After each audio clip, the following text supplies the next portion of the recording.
Bonjour mes gourmands. Time is passing by so fast, I feel like it's been ages again since we last baked something together. This week I'd like to share with you my family's favorite cheesecake recipe. And I'm not sharing just some old and boring recipe with you. This recipe has a little fruity and crunchy twist to it, and I'm sure you'll love it.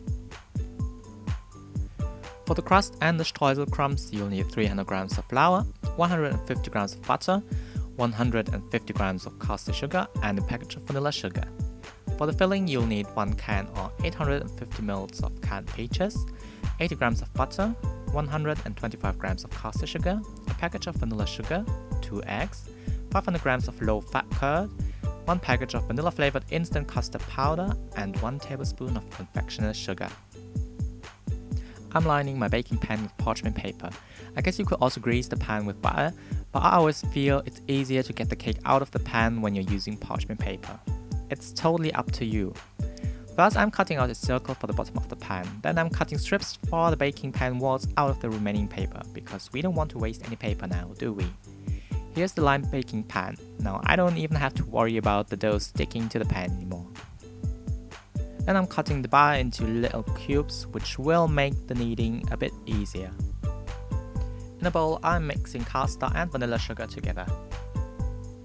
Put the batter into a bowl and mix it together with the sugar mix. When combined, add the flour and keep on mixing until you get fine little crumbs. The result should look something like this. I'm dividing the dough into 3 parts, transferring 1/3 of it into a bowl and saving it for later use. Use the remaining 2/3 of the dough to make the crust.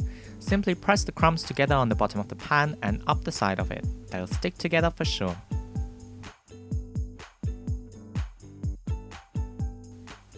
Then I'm taking the canned peaches and I'm patting dry the peach slices with some paper towel before I'm trying to fit as many slices into the baking pan as I can. Patting the peach slices dry will prevent the crust from getting soggy. Before you continue to make the filling, remember to preheat the oven to 200 degrees Celsius or 390 degrees Fahrenheit. First beat the batter until it's smooth, then add the sugar and mix until evenly combined. Add the eggs and continue to mix for another 30 to 60 seconds. This is the low-fat curd I'm using, which contains 0.2% of fat. You can use regular curd too though. Work the curd into the mixture. The final step for the filling is adding the vanilla-flavored instant custard powder. Perfect! Now we're covering the peach slices with the filling, and I'm using the back of the spoon to even out the surface. Remember the dough we have been saving in the bowl?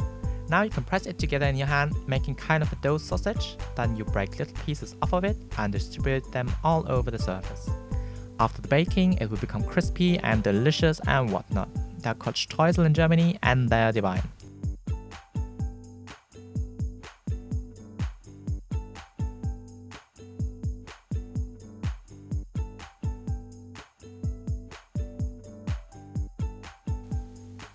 Once we're done covering the surface with the Streusel crumbs and the oven has reached the baking temperature, we can bake the cake for about 15 minutes.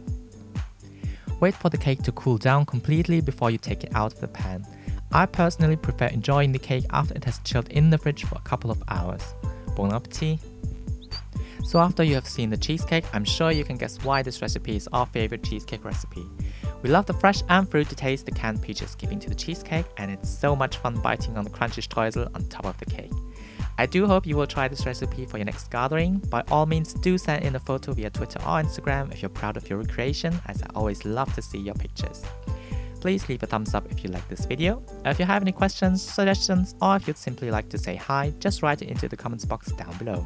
Don't forget to subscribe if you haven't already to receive weekly updates on my videos, and I hope to see you next week again when I have a new recipe prepared for you. Thanks for watching and see you next time. Bye!